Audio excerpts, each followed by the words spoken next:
Olá, estudantes, tudo bem com vocês? Bom, então assim, eu prometi fazer um vídeo para vocês com explicações por escrito sobre sintagma e fazer uma revisão sobre a acentuação gráfica do que a gente viu até o momento, né? Então, eu vou começar falando do sintagma. Fiz vários cartazinhos para ver se vocês conseguem entender bem. Bom, sintagma nominal, tá? É a parte em que constitui-se como núcleo o substantivo. Ora, pode vir representado também por um pronome, né? Como é o caso agora dos exemplos que eu vou mostrar para vocês.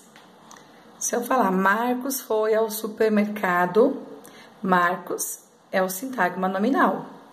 Foi ao supermercado, sintagma verbal. Nós temos dois núcleos aqui, né? Porque uma vez que a frase tiver verbo, ela se constitui de dois blocos, tá?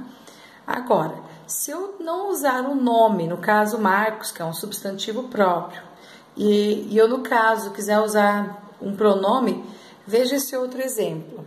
Se eu falar, ela e sua amiga compraram um sorvete.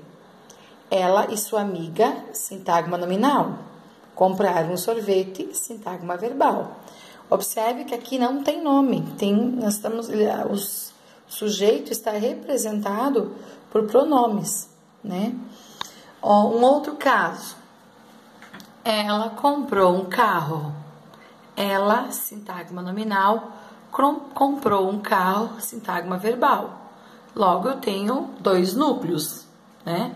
Nós vamos ter o sintagma nominal, em que o núcleo vai ser o pronome, e o sintagma verbal, que o núcleo vai ser o verbo, porque a frase se constitui de dois blocos, tá? Se a frase não tivesse verbo, toda ela seria um sintagma nominal, tá? Um outro exemplo, os livros estão no armário. Os livros, sintagma nominal.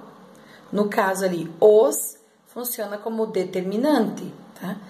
Mas nem sempre vai haver determinantes, como é o caso aqui. Marcos, só ele é o sintagma nominal. Não tem determinante. Nem sempre a gente vai fazer uso de determinantes quando a gente escreve, tá? Então, assim, o que eu quero que vocês entendam? Que o sintagma nominal, né? O núcleo é o substantivo. Ele vai vir, pode vir representado por pronomes, como é o caso ela, ele, nós, vós. Tá? Também, ele nem sempre vai ser uma pessoa, tá? Às vezes pode vir representado, como é o caso, os livros, tá? Que é um objeto, e ele pode vir ou não acompanhado de determinantes, tá? No caso, o artigo os aqui funciona como determinante. Nós vamos ter como determinantes, muitas vezes, numerais, pronomes, adjetivos, né, artigos, como é o caso aqui, né? Tudo bem?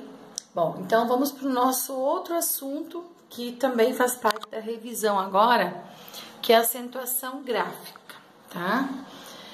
Lembrando, eu gosto de fazer essa palavra aqui para vocês lembrarem da posição da sílaba tônica. No caso, quando a sílaba tônica está na última, ela se chama oxítona. Quando está na penúltima, paroxítona. E quando essa sílaba tônica estiver na antepenúltima, como é o caso aqui, né? Nós temos uma proparoxítona, tá? Então, a palavra proparoxítona dá para fazer essa analogia, tá? Lembrando que a acentuação gráfica, ela vale para o acento agudo. O til, ele não entra nessas regras, somente o acento agudo e o circunflexo, tá? O til é um sinal nasal. Vamos lá, primeira situação, monossílabas, tá? É quando a palavra só tem uma sílaba, eu não consigo fazer duas sílabas dela, como é o caso pé, fé, pá e nó. São acentuadas as terminadas em a, as, es, os, tá? Como é o caso dos exemplos. Então, ela vai ser monossílaba, ela não pode ser ao mesmo tempo uma oxítona, ela é monossílaba e pronto. Oxítona, é quando a sílaba tônica está na última sílaba, tá? Como é o caso dos exemplos, parabéns, café, sofá. permite acentuar, por quê? Eu posso acentuar as oxítonas terminadas em as, es, os, em, ens. Muito parecida com a regra das monossílabas, ó. Veja, aqui muda um pouquinho, acrescenta-se o em e o ens. Só que é quando a sílaba tônica está na última, ok? Paroxítona, aquelas que a gente mais vai encontrar na nossa língua, o maior número de palavras, tá? É quando a sílaba tônica está na penúltima sílaba. Podemos acentuar todas as paroxítonas terminadas em L, N, R, X, PS, IS, uns, us, ans, ãos e ditongo. Como é o caso aqui, lápis, vírus, cárie e órfãos. Lápis permite ser acentuado porque é uma paroxítona terminada em is, tá? No caso aqui é i, lembre, i acompanhado de s, no caso plural. Não é o s que está se analisando aqui, é o is, né? I ou is. Vírus é acentuado porque é terminado em us. Então, eu posso acentuar, tá? E olha a posição da sílaba tônica. Cárie é uma paroxítona terminada em ditongo, quando duas vogais permanecem juntas na divisão silábica. Elas não se separam, pois eu não falo carie, falo carie, né? E órfãos é acentuado porque a terminação em ans, né? No caso aqui, an ou ans, né?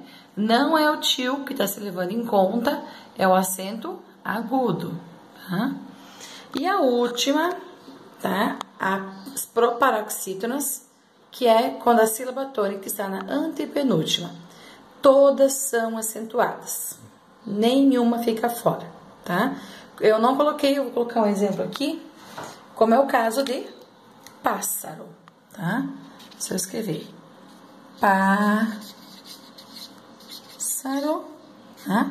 Nós temos o quê? Eu faço a divisão silábica, última, penúltima, antepenúltima. Então, logo, ela é uma proparoxítona, certo? Bom, e por último, que é o assunto que nós vamos ver amanhã na Hangout, lembrando que todos devem participar, tá? É que nós vamos falar da formação de palavras. Aqui, deixa eu mostrar para vocês, no livro de atividade de vocês, está bem claro. Deixa eu mostrar aqui, página 18.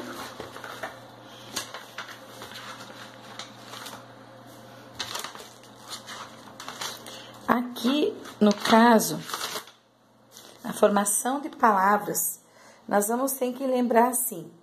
Algumas palavras, elas são formadas por derivação, quando elas derivam de outra palavra, tá? Como é o caso de pedreira. Pedreira é uma palavra derivada de pedra. Outras vão ser formadas por composição, que são aquelas palavras compostas, que unam uma mais a outra. Como é o caso de beija-flor, couve-flor, guarda-roupa, né? E claro, depois elas vão ter as subclassificações, como é o caso, quando elas são por prefixação, sufixação. Isso tudo a prof vai explicar com maior detalhe amanhã, tá? Então, tenha um bom dia e até amanhã.